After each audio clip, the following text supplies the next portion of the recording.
welcome everyone, and special welcome to Lane Belone, calling in from Colorado. Quick intro for those of you who are joining us. This is our first weekly ADJ Elevate Live, streaming to LinkedIn, Facebook, YouTube. I've known Lane for quite some time now. I think we first met. We had another stream now, actually, January after you were on my podcast. We met up for the first time in Peru, Cusco, in the mountains. Yeah, it was a great time. Yeah, great memories. Yeah, and I don't know how many times you've been to Peru, to Casa de la Gringa. We can talk a little bit more about that and people we met, the experiences we had. We were time up in the mountains with shamans, the Quechua tribe, and all that. But we're here to really talk about joy at work, exploration to well-being in stressful situations, because we've both been through it. And you've been a Green Beret, had experiences like jumping out of helicopters, and I suppose you don't do that much anymore. But you have done some pretty amazing things. So I'll turn it over to you, and you can introduce yourself, Lane.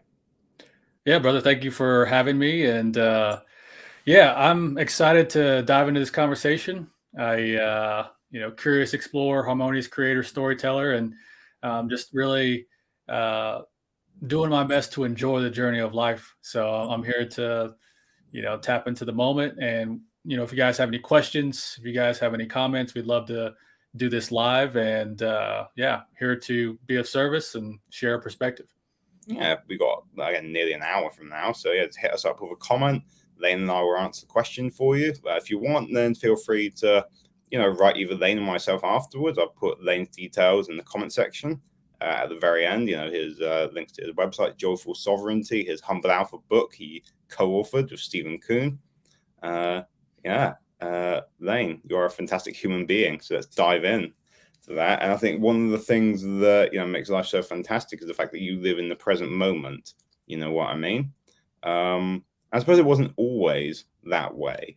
So you mind telling us a bit about how you've enjoyed the journey of life, going from where you were to where you are now, to being this harmonious creator, the storyteller, this person who embodied joyful sovereignty? Yeah, well, I'm still working on being present. It's definitely practice. I think when I was in the military, I did a lot of planning. I did a lot of strategic stuff, and being able to anticipate different things, different courses of action, different modes of infiltration, different actions on the objective, different exfiltration, plans. And so in the military, we have this acronym called PACE: primary, alternative, contingency, and emergency. And so because my life was on the line during that time, it imprinted this sense of planning and anticipating what's going to happen in the future. And because it was such a deeply rooted thing of, could have been, life or death situations in many cases, it really became an embodied way of moving through life. And so when I got out of the military, I had to unravel that story, unravel that belief system. And I'm still in that process. But being able to continuously, contrast it with continuously living in the present, or continuously living in the future, planning for things, and being able to just slow down, being able to just welcome what's here in this moment and say, okay, what can I appreciate? What can I observe? What can I welcome that is going to increase the enjoyment of my experience in this present moment? And being able to shift from the ultra planner and strategy guy to being more present, for me, has reduced the stress, which a lot of times when we're talking about, being at work or just living in life, having this existential stress, it's because we're either focused on and worried about, how we should have done something in the past, or we're anticipating what's going to happen in the future. And in my experience, and being able to condense my present moment into a smaller and smaller and smaller time frame, it allows me to relax, breathe life into my moment, and to enjoy what I'm doing, even if it's sometimes challenging stuff. We could talk about flow dynamics and flow states, but essentially being able to live in the present moment, and find this sweet spot of existence allows us to let go of, these potential or probable futures that may or may not be wonderful, great, advantageously challenging for us, and just get back to here. So, yeah, I'll start with that, and then we can keep on going back and forth. Yeah, because and I've had this existential planning anxiety going on for much of my life, getting over it now. And this is the thing that people do at work. We talk about things like forecasting. You know what I mean? Forward planning. Yeah, effort estimation is like a new trendy thing. Especially in tech companies. And there's nothing necessarily wrong with that. However, that can lead to a lot of anxiety, the focusing on the metrics, and I suppose what it led to me, and I remember I worked in companies where basically you weren't allowed to be present. It's like first thing in the day, stand-up meeting, 10 minutes, everyone says, what are you doing today? How's it aligned with the overall vision, of the team? Oh yeah, let's chart everything on a whiteboard or on some sort of Excel sheet. And yeah, you're planning for something that is probably not going to happen. That's not to say plans aren't necessarily, a good or a bad thing. We have to have, I guess in the military, you have to plan operations, strategy, and all of that kind of stuff, because as you said, your life is on the line. But at the end of the day, I found that what planning does, it leads to anxiety, because I'm not focused on where I am currently. I'm trying to get somewhere, and I set an expectation up. And in doing so, if I fail to meet that expectation, I get disappointed with myself. And even if I meet the expectation or exceed it, it's like, yeah, what's next? I'm not in the present moment. It's like hedonic treadmill that keeps going round and round and round. So, you're working on being more present, what are some of the things that you're doing to get out of this anxiety of planning for the future and regretting the past? Yeah, so I think the approach that I've shifted over the past couple of years, especially, has been differentiating between aligned action, or if you want to call it divine action, divine insight, divine planning, with fear-based planning, fear-based action. And so, as an example, it's like, let's paint a picture here. So let's just say we have this picture that's 1,000 puzzle pieces that all, when put together, create this beautiful picture of life. And let's just say that, to differentiate between what I was talking about of divine insight, divine action, divine planning, with fear-based action and fear-based planning, is that the divine pieces are crystal clear. They're exactly what they look like, in the picture of the vision, or the big puzzle that we're creating. But if you can imagine that every time that you take an action or ideate upon something that was fear-based, it has this like red hue to it.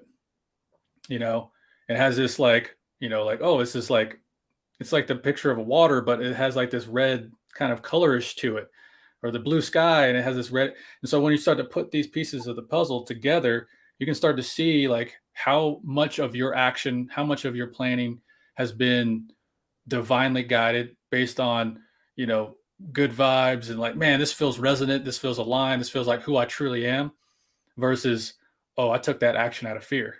Like, oh, I was taking action based on insecurity or financial instability, or I felt like I needed to do this to make myself more worthy within my own perspective of myself, And so that's what I've been differentiating as I've been moving forward. Is like, okay, how can I tap into the moment and receive how I'm feeling about this thing, right? So like, if I get an idea about a business plan or something like that, like, I'll tap into the moment right now, and I'll say, okay, does this feel like awesome? Does this feel aligned? Does this feel good in my body? And this allows me to connect to my body, right? So instead of me always overthinking stuff and relying only on my mental aspect of myself, I'm distributing that responsibility to more of myself, the entirety of who I am. And so that takes a lot of weight off my shoulders. It lets me to sink in and be less stressed. And almost always the best idea emerges when I'm in that state of being. And so if I feel into that and I'm just, in this self-reflective feedback loop mechanism that is the present moment, I'm able to say, okay, that felt really good. I think I'm going to put that on for something to do next week, or I'm gonna call somebody 3 days from now, or I'm gonna call somebody, in a couple hours, or I'm gonna call them right now, and see what is there for me. So I'm always in a process of discovery. So I'm discovering the present moment of, does this feel like a great thing? And now the contrast to that is, it's like, oh man, I don't feel really good about this. Like, man, I feel like I should do this because, and that's where oftentimes we're in this programmed type of life. This is what we should do. I'm doing this because I need to make money. I'm doing this because this will make me feel better. So that type of energy, that type of feeling, and if I'm feeling that, then I'm like, oh, okay, I'm feeling that for sure. And there's no judgment. There's no me trying to get rid of it, but I'm also identifying and observing and feeling and experiencing what it feels like to be in misalignment, or in living in insecurity, or living in fear, right? And so as I move forward, the picture that I create for my life, the vision, is going to be more crystal clear puzzle pieces versus having that red like hue to it, And so it's a process of in the present moment for me. And as I get better at fine tuning what it feels like to say, okay, that feels really good, or like, oh man, that actually was kind of fear based or insecurity based, then I'll just feel it and I'll let it pass. And then whenever I move through that feeling, then I'll be like, okay, let me reassess and let me feel in what would be a better thing. Or maybe I just forget it altogether, and then tomorrow is a new day and something else happens. 100%. And this is what I talk about in my book. I believe maybe you also, like you mentioned, it's like your internal guidance system. This is like when you feel into the intelligence of the body and allow the body to guide you as opposed to your mind. We can get so caught up in our heads, and when we think about planning, we write things down, we take what's in our heads, put it onto a page. But the real feedback loop, and where the rubber hits the road, so to speak, is when I, at least, maybe go out for a walk or sit somewhere silently. And I just feel how is my body feeling in this very moment when I hold this thought in mind. And I'm maybe a very somatic person. Not sure if you are, but what happens 99 times out of 100 is I'll get a sensation in the body that, say, for example, it's a sick feeling in my throat, or my stomach starts to contract, or maybe even my right hand starts to shake, as I'm sat there with both hands on my lap. If that's happening, then the body is sending a signal to me that, what, something is a bit off about whatever you're thinking. It could be a good sensation. Maybe I feel something pleasant in my toes, or fingertips will start tingling, or my heart is actually, I just feel my heart beating, not really fast, but like quite a smooth beat, and my breathing is quite deep and relaxed. And it's like, okay, maybe what I'm feeling is quite good. I'm not sure if you ever experienced that yourself. You know what I mean? Yeah. And, kind of to go back to curious exploration, like I'm curiously exploring what I'm feeling. Right. Yeah. And so a lot of times when we get sensations in the body, judgment creeps in inherently, because that's how we've been programmed. And so it's like, if I say, oh, I'm feeling this thing, oh, that feels like discomfort. Like, oh, wait, okay. It's the body's intelligence communicating something. And, a lot of times I've been doing a lot of spinal work recently. And so realigning of the spine, and just all these different muscular and skeletal restructuring and recalibration. And what I've noticed is that if I let go of the judgment of what I think it should feel like, or what I've previously labeled it as, and I let all of that go, and I just become really curious about the feeling of it, it almost always dissolves. But the key here is that if we try to fake it or we try to trick our body, like it doesn't work. It's like, okay, I'm going to try to feel it. I'm going to try to like, sense like this thing, and I'm going to try not to label it. Keyword try. Then it's like the body's like, oh, you're not really feeling me. You're not really feeling me, bro. So it's a genuine approach of, let me curiously explore this. And almost always that dissolves the tension, the discomfort, the pain even. And if we breathe life into that area, then things start to restructure on their own. And that's been my experience as I've been moving forward with that. And yeah, again, for me, it's about being curious about what that feeling is, because it's a beautiful intelligence that's emerging from our body, and our mind is the receiver to translate into our understanding. And at least that's how I view it, right? And so like the body's emanating this wisdom, and if we're curious about what it's really trying to say, then the mind can absolutely convert or translate that wisdom into our understanding in the way we do now. But if we label it, and if we aren't open to it, then our mind is going to write a story about what it is, and almost always that story is from programming, from disempowering patterns and belief systems. So Yeah. Because what happens when we write the stories, and we've spoken about this at length, in like WhatsApp voice messages and that, the stories that we create in our heads. And I remember when we were on the call before I went to Peru last year, speaking with yourself, speaking with Steven, I was telling you about the stories that I had, and there was like a real realization, this aha moment that, wow, I made this all up. You know what I mean? And then we uncovered that it was a paradigm.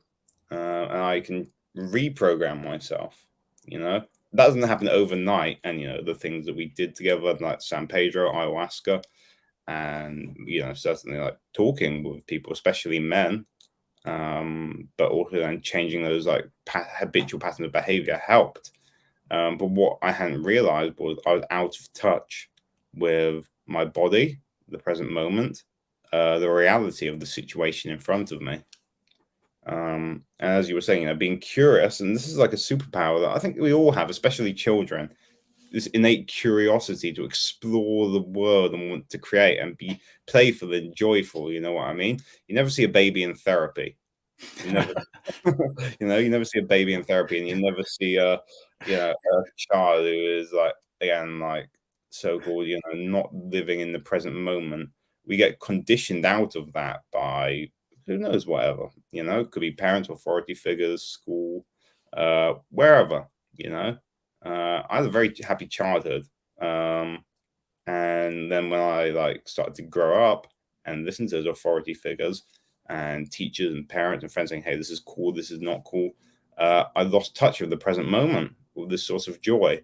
And it's really about like deprogramming ourselves, like coming back into the body, back into this state of innate curiosity and creativity and joy and harmoniousness, and really, uncovering, so what is this saying, not from a place of mind where it's like you're reacting to what people are saying, and it's like, you're then feeding into certain beliefs and patterns, just being curious. Okay, fine, what's this situation saying, about me?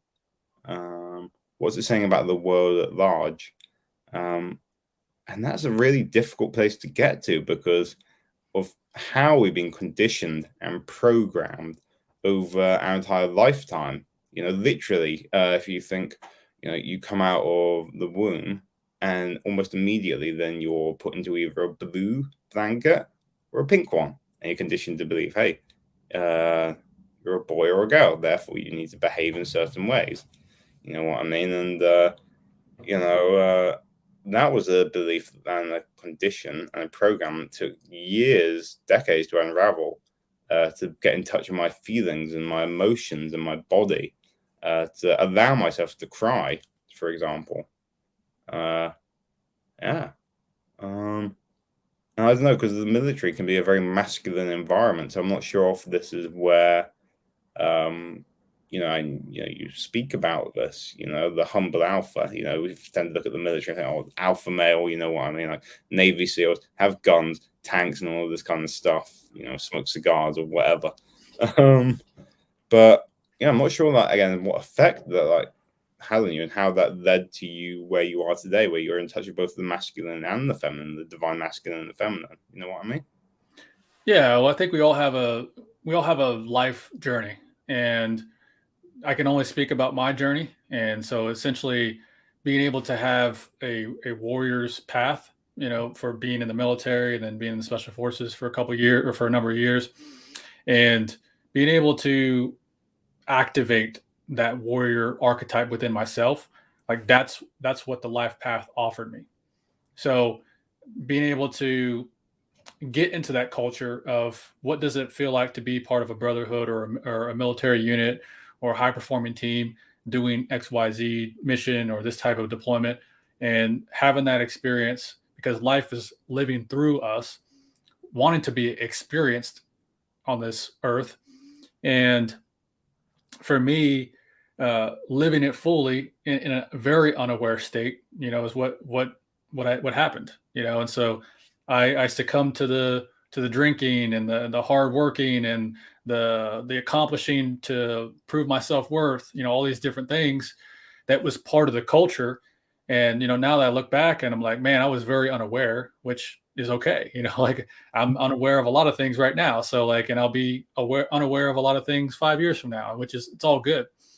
But being able to just embrace my life path and in that moment, I experienced a lot of beautiful things about myself. I found out, things that I like, things that I don't like, who I am, who I'm not, and being able to have that experience, offered me wisdom to impart as I move forward. So like, I may not be an active duty soldier anymore, but there's a warrior spirit within me that is very active, and how do I apply that into what I'm doing now and there's different ways that I express my warrior archetype, my warrior energy, my warrior awareness, in different things that I do. And so just that little part of me, that chapter is also just a part of who I am today. And there's other aspects, different archetypes, different, all these things that are who I am.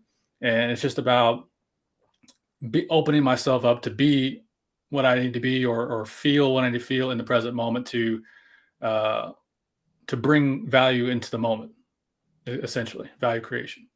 Yeah, 100%. And that's an exploration in itself, like these different archetypes. You said the warrior one. I think, the four ones that a lot of people are familiar with, maybe not everyone's like king, warrior, magician, lover, yeah, and I've explored all of them. Actually, I was at this festival all about love, like a spiritual conscious gathering. There's music playing there, and there was a workshop on that over there. Brilliant workshop. And one of the things I've learned is how to play between these different archetypes. Explore that. Because even without realizing it, people who have no conception of like archetypes, have never heard of Carl Jung, I believe, coined the term archetype. They still embody an identity as like someone who is a father or a son or a mother or a daughter, an entrepreneur, or could be businessman. For me, it was a trainer for a long time, sales enablement trainer, doctor for some people, and we can go on and on and on. But I guess the point is that a lot of these are prescribed to us. We take them on board, and then we create this whole story around them. What happens? I mean, what could have happened to me very easily, because I was in, when we're talking here about joy at work, I had a really enjoyable job at work. And then May this year, then my manager was going to have a one-to-one meeting, typical one-on-one meeting, and she sent me a Slack message, and then she said something like, "Oh, just a heads up, the HR director is going to be joining our call, so I've booked a room for us." She's based in New York. HR director is in the London office. I happened to be in the office, and immediately my heart sank, and I was like, well, that's interesting. And we had the meeting, and then they said, yeah, so the reason that he's on the call today, joining us, is because we're going to have some changes to the business, and we have to evaluate every single person on the team. Just a heads up that next week, maybe we're going to make you redundant. And I was kind of indifferent about the situation. Loved the job, but I wasn't so attached to it. But I was very much attached to the identity, because sales enablement is all I've done pretty much my adult life. Working as a BDR, business development representative, like selling products and services, account executive, and then training people for the last 12 years, working with companies like Facebook. You know what I mean? Big companies. So I thought, well, I want to keep the identity. I can apply for jobs, or I can write a book on storytelling for sales. That's what I was going to do initially. You know what I mean? And I realized, and you spoke about value creation. No, that's not really what will create value for people. It would add to the zeitgeist of existing literature on storytelling and sales, but it's not aligned with my identity. And we spoke at the beginning about the divine path. I think for those people who are on a journey of any kind, you know what I mean, there's always a path in place, and there's a path of empowerment where we're striving and doing, walking on the path. And many people walk along that path very successfully by external standards. They have money, for example, and status, nice car, a nice house, all the fancy things they would want because they've trodden along a path that they've carved out for themselves. And I was reading this actually, an article on this recently, where someone was saying, there was so many people commenting on this article. It was all about money and happiness, and people commenting on saying things like, you know what, I fly in a private Learjet, and I'm so depressed I almost cry. Or saying, I come home from work, I come home from my executive job, speak to the wife and kids, and I can't even go to sleep. You know what I mean? So many rich, unhappy people out there. And that's the path that I was kind of on myself. I was making a lot of money, but it wasn't aligned with my inner identity. And that is really to be of service to people. And I think here's the thing, that the universe already has a plan in place for us. There is a divine path. They may not always be aligned with that. And for a while I was aligned with that, working at Meta, working at Kai Bob. And somewhere along the way, the universe decided, Alex, we have a different plan for you. So it's about that realignment. And fortunately, I had not only the internal guidance system of the body, but I had, people in place I could talk to. I had coaches, for example. I believe actually I even called you up and left you a voice message in WhatsApp, and you gave me a lot of guidance as well, right? And I realized that my purpose is to help people, is to be of maximal service. And I can be of maximal service to people who are just like me, who have gone through challenging situations at work, for example, burnout, and helping them navigate that, be on the other side of that. And that didn't come to fruition overnight, you know what I mean? But it's about moving from this path of empowerment to the divine path. And one way to get connected with that, as we've already said, is feeding into the spirit of the body with curiosity. And another thing that we can do is really surrender to what life gives us with complete acceptance, and openness. And when we surrender, life is just so much easier, you know what I mean?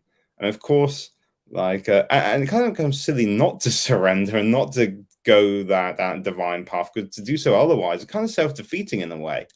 You know what I mean?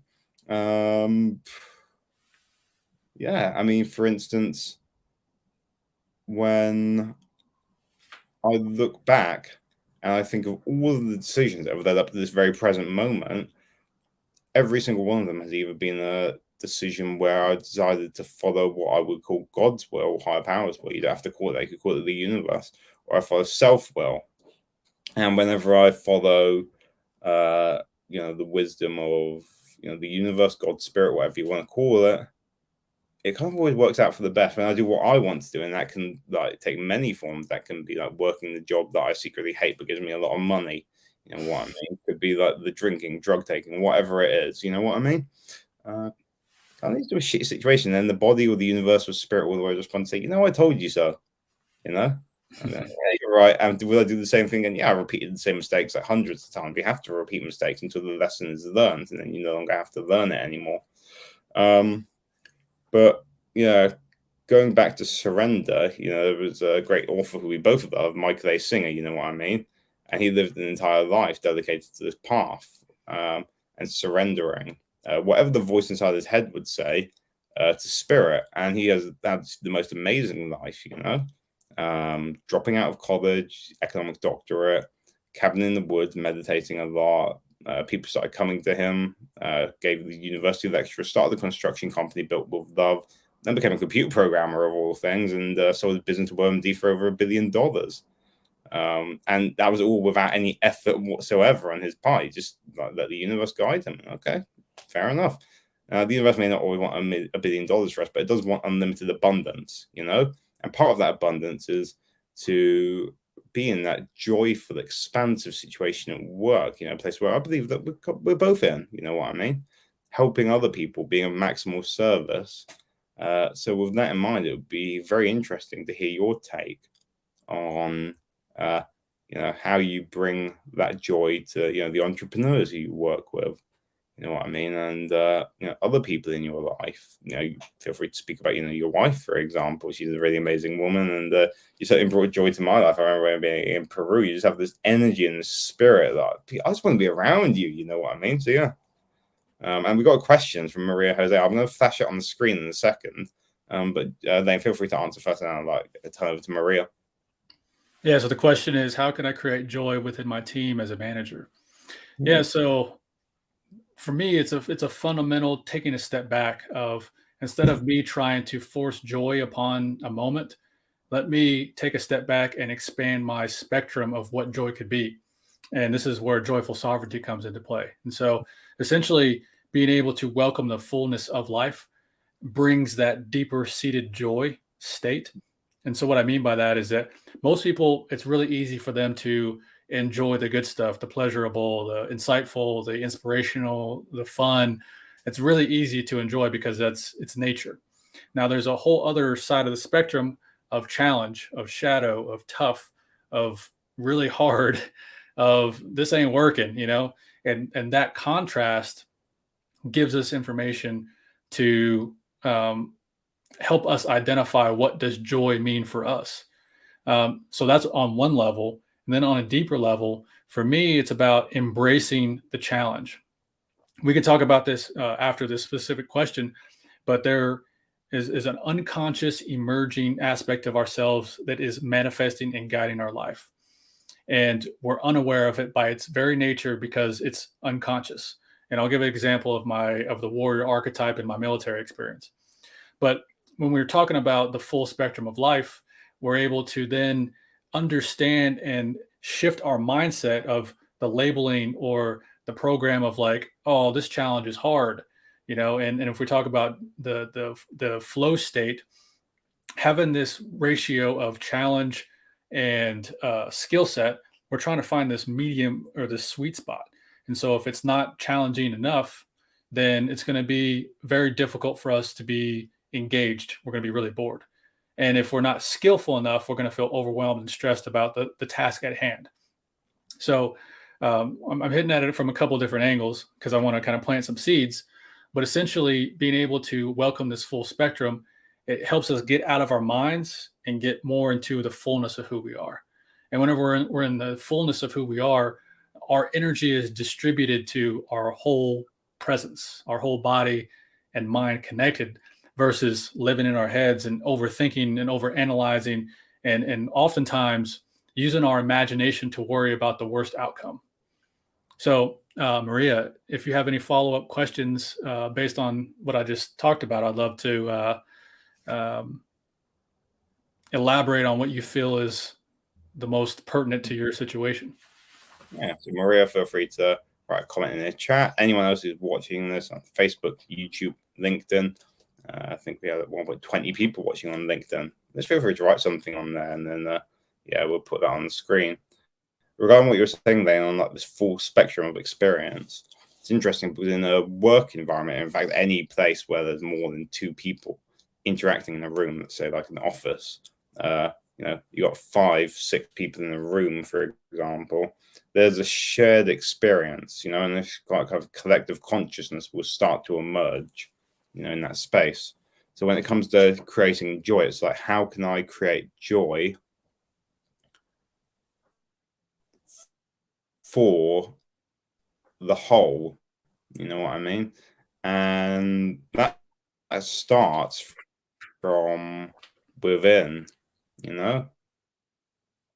have to create joy within ourselves first of all. Yeah, that's exactly what I was going to say. As well as thinking about, how can I create joy within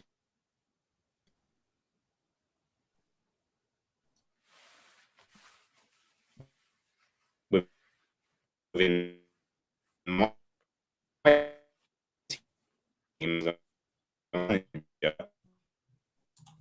first step was how can I create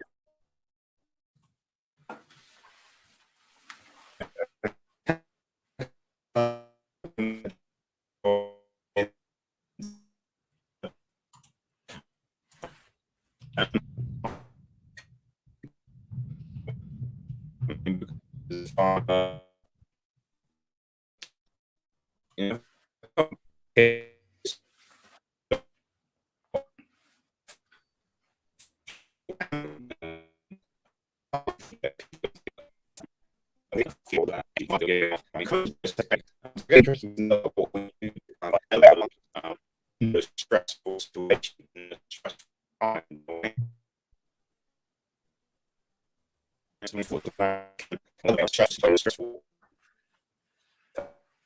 Sorry, brother, you kind of cut out. I'm not sure if it's just on my end or not.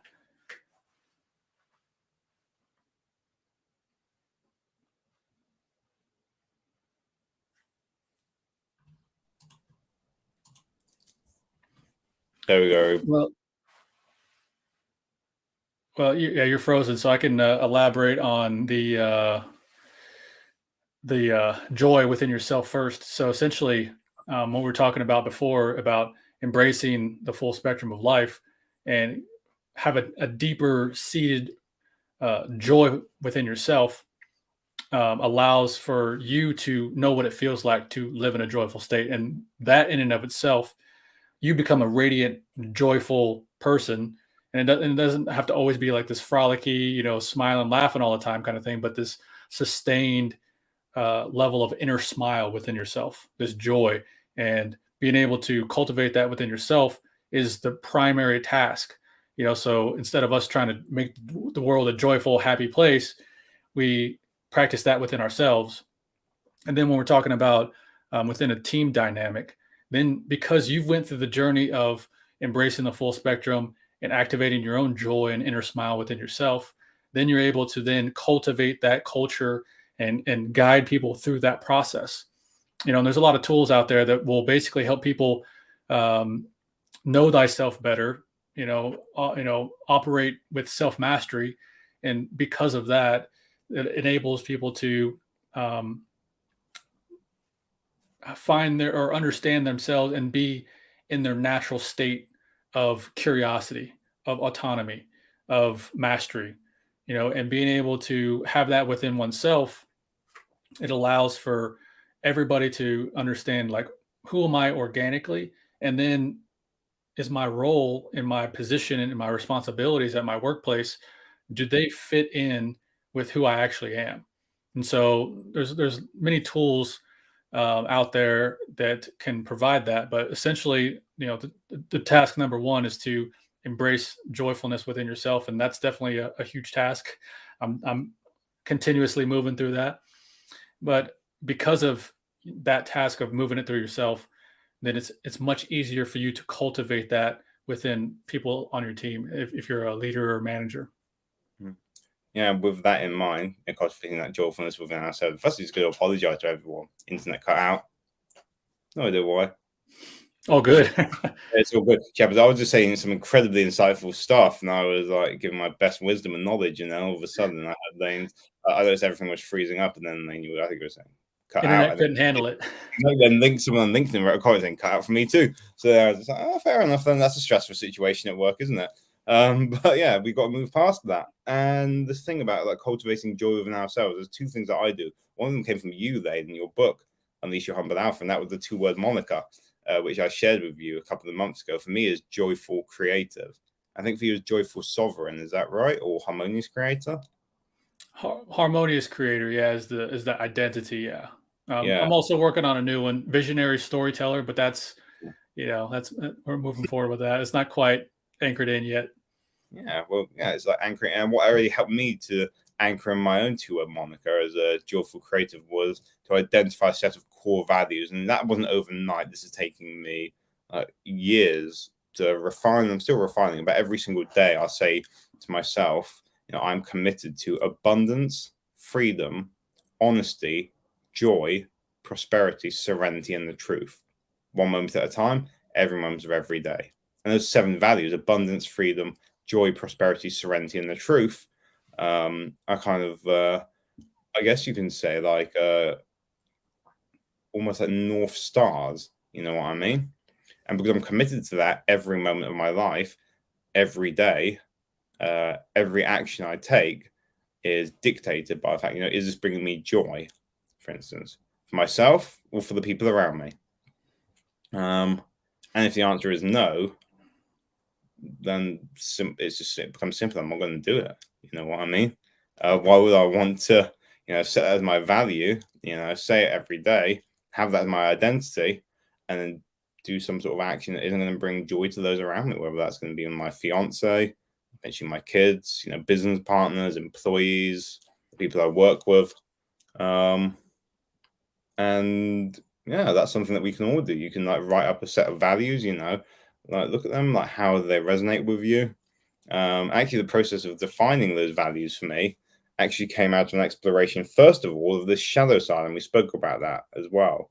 The contrast, like looking at my entire life history, and in doing that, I really saw there were places where I wasn't joyful. I was told that I had depression by a doctor when I was 18 years old, and they put me on meds. That didn't work, but I believed the story and the program, so I wasn't joyful for a lot of time.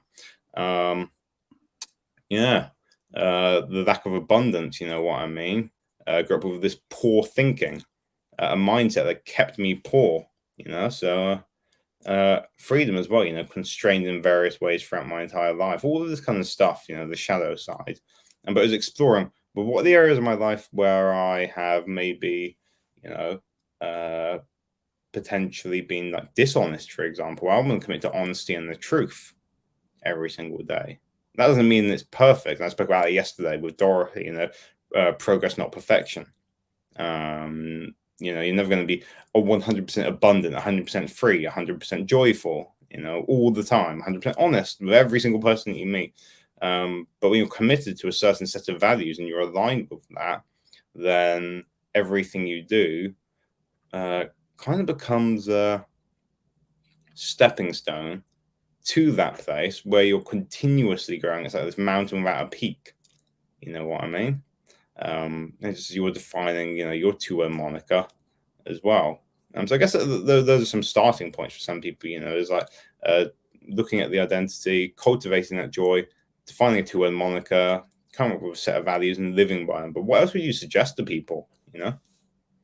So if we're talking about the work environment, being able to have a clear vision and mission for where your team or company is going is definitely going to make it easier for people to identify how they fit into that bigger picture.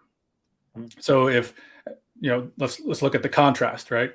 So if you don't know exactly where you're going and everything's pretty hazy and it's like, okay, well, what are we going to do today?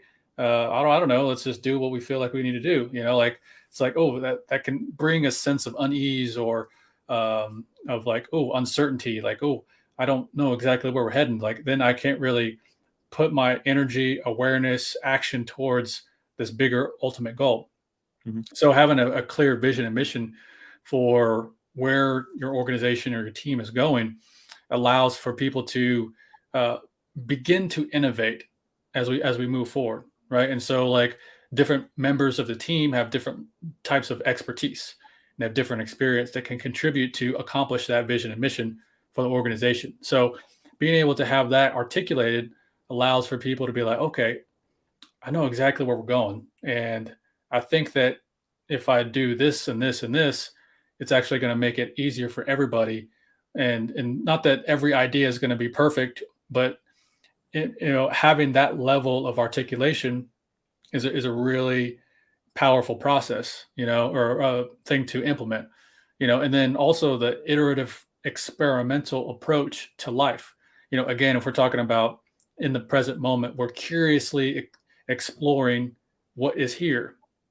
If we do the same thing in our business or within our teams, we're able to welcome what is the most curious next step and adopt this experimental iterative process of progression versus I got to get it right. I got to perfect it every single step of the way. And that's all mental stuff versus in the body, like the body's like constantly moving and taking steps. And, sometimes a step doesn't look great, but it still moves you from A to B, right? But overall, we start to perfect this cadence, this gait of our walk, of our steps, of our approach to life. And we're able to then dance our way towards our vision and mission, right? So it's kind of a funny way to put it, but yeah, it's the progress. It's the progression. It's the approach in which you take your steps in life and action in a business. Yeah, I love the way of the metaphor of dancing. Like Alan Watts says, we don't that dancing and playing music are two forms of art where you are completely present, because you don't dance to get to a certain destination and dance like you don't play music. I think your wife plays in an orchestra, right? She's in a band. She works for the orchestra. Yeah, but you don't play music to get to a certain point in the melody. Otherwise, then those orchestras that will play fastest will be the best. No, this dancing and music is completely immersed in the play and the joy of the moment, and companies are waking up and embracing that now. It's no longer the zeitgeist of the age that employees should come in, hit their numbers, meet the bottom line. Now, of course, there's a certain expectation that we have of employees, but it's things. Companies have new values like fail forward. You know what I mean? Or these kind of things, especially startups. There's a great event. I first heard about it when I was doing in Vienna called Fuck Up Nights, where people would come and they talk about all the fuck ups that they've done at work, particularly startups and stuff like that. And companies do embrace that. You're allowed to make mistakes. You're allowed to be creative. And every single job that I've ever looked for has been a place where I could embody that curiosity, but also the autonomy and creativity I need. And I'll tell you about some of the bad jobs first before I tell you about some of the good ones. And the best one, which spoiler is the one that I currently have, helping people with burnout and bipolar disorder, the business I'm building. But it took a while to get there, and you have to go through that learning curve. Like PwC, for example, a graduate job, and I had people this was the first time I've ever been micromanaged, and anyone who's ever been micromanaged probably hates it. And where it comes from, why people feel the need to, I don't know, control, whatever. But I just did not like someone telling me what color I should paint an Excel cell, you know what I mean? And the font size and the this and that, and literally not even asking me, but telling me what to do. And unfortunately, the job that I stepped into after that, boy, was that tough. You know what I mean? I lasted, I think, 4 months there, maybe 4.5. Yeah, every little detail was scrutinized. You know what I mean? But I had to go through those experiences, but then it led me to the job at Facebook, where literally the first day, my manager, she was actually a director, I was a manager, and she just said to me, look, Alex, this is like running your own business. We're going to give you all the clients that you want, anyone who you want to be put in front of. Yeah, it's we'll do that for you. All you need to do is create for us. We're going to give you complete autonomy. Do whatever you want as long as you get a couple of quick wins, run the program's fine, fair enough. And that's basically what I did. Like, she encouraged me. I do this. I've done this now ever since then. I get my best work done when I'm going for a walk in the woods. You know what I mean? So I'll be like, maybe it's like I have to create some sort of training on like data-driven storytelling. You know, and people with charts and graphs, and yeah, there's an element of that. I would literally walk into the woods and design this training in my maybe in my head. You know what I mean? I come back and I'll open up like a Google slide doc or PowerPoint something, and I'll just like craft ideas and put them down on the page. You know what I mean? That was my process. Like one time, fairly like about a year ago, you know, there was a training on storytelling. And I love storytelling. It's just storytelling for sales. You know, I love the art of storytelling in all its forms. And there's a thing that Pixar have called the 22 rules of storytelling. One of them is called the 6-sentence structure, which goes, you know, once upon a time, every day, because of that, until finally. So, and what happens is the writers have to write a story in the 6 sentences. They send it off to the exec board and pitch it to them. If they like it, it gets green lighted. They get to write a script. If not, they have to work on it again and say, nah, not worth it. So an example is Finding Nemo. Once upon a time, there was a widow fish named Marlin who was really protective of his only son, Nemo. Every day, Marlin said to Nemo, you know, the ocean is dangerous. Don't go out there. Till one day, Nemo swam out into the open water. Because of that, he's captured by a diver, ends up in a fish tank in Sydney. Because of that, Marlin sets off on the quest to find Nemo, gets the help of other sea creatures along the way, till finally Marlin and Nemo reunite, and love depends on trust. You're probably thinking, oh, that's sweet, isn't it? Well, again, it was a Pixar movie, made like billions of dollars or whatever. But the point of the story is that, you know, I actually went to bed, you know, having thought about the 6-sentence structure. And then I had a dream, and in that dream, I came up with the 6-sentence structure for sales, you know? The sales, what I call the Bob structure, a 6-sentence structure for sales storytelling. I dreamed it up, wrote it down on my notepad or phone, went back to bed, and then I just put it on the screen. And that 6-sentence structure I basically dreamed of, because of the creativity and the autonomy and all of these gifts I was given by my managers at work, became a tool that over 100 salespeople have used to generate, I don't even know how many millions of dollars they are at this point. You know what I mean?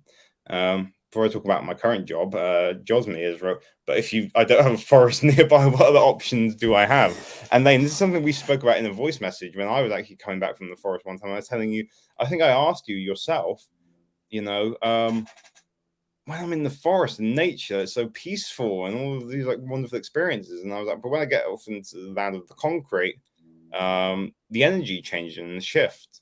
You know what I mean? So if people want to unlock this creativity, or like inner, I guess you would call that inner spark. You know what I mean? What can they do? But I believe, and I'm sorry to call you out, Jasmine. Now she lives in the desert in a city in Peru. You know what I mean? Lima. It's like literally a city in the desert. I've been there 5 times. There's no forests whatsoever. They have parks, but no forest. So what can someone do in that situation to unlock that? Yeah, well, I think start where you're at. You know, like I live in a neighborhood and it's not in the park. It's not a forest. But I do have a park nearby that's about 10-minute walk. But for me, it's about how I'm approaching the walk. Now, like being able to curiously wonder about as I'm moving through my walk, I walk out my front door and then I start wondering, okay, I'm looking around, I'm being present, and I'm asking myself interesting questions, you know? And so instead of me looking and putting my awareness towards what I don't have or what's a problem, my spark is curiosity. And so curiosity is probably one of my keystones for unlocking the next level of my life, next chapter, you know, all that kind of stuff. And so if I can adopt a perspective of curiosity as I'm taking a walk, the walking itself will do the magic because when we're walking, we're able to allow our lower mind to be occupied by the physics, the movement of walking, taking a step, and sort of and like kind of wandering your gaze at what's going on around you. And that in and of itself, for me, in my experience, has been the secret to unlocking the higher level of mind. And so if I adopt this curiosity, I begin to walk and I allow my lower mind that would normally be occupied by stress, worry, patterns or thought patterns of, this sucks. My life is terrible. Like I don't have a forest to walk in. Like all the kind of complaining lower mind um, is occupied by walking. Is occupied by I'm going to ask it to be curious, and then all of a sudden, like this higher mind emerges, and then I'm able to come up with interesting ideas. So that's in my experience. That's how it happened. It's great whenever I'm in nature and I'm on a hike and I'm exploring, like these little crevices or rocks or trees or paths or whatever. But even in my neighborhood, I go on a walk every single day, and my curiosity is what sparks how do I get out of my lower mind, and how can I activate that creative mind, that higher mind. And one thing that I'm curious about whenever I go for a walk, this thing comes from a guy called Barry Long. For those of you that don't know Barry Long, he was an Australian guy from the 1920s to like 1990s or 2000s or so. He was actually Eckhart Tolle's spiritual teacher. Eckhart Tolle had his enlightenment experience, came to London. Barry Long was one of the only people in the Western world teaching spiritual things at the time, like Tantra, for example. And Barry Long gave us a great talk on YouTube. Actually, I'm going to link to it in the comments after this video called Master Your Mind, where someone actually asked him that exact same question. I don't have a forest nearby. Like, how can I get in touch with like curiosity and like the higher mind and all this kind of stuff? And Barry Long just says, when you're out for a walk, look up at the sky or look for blades of grass, growing out of the concrete. That you. And this is something that I do with a sense of curiosity. I will literally have the curiosity going on. I can see the blade of grass or something like that.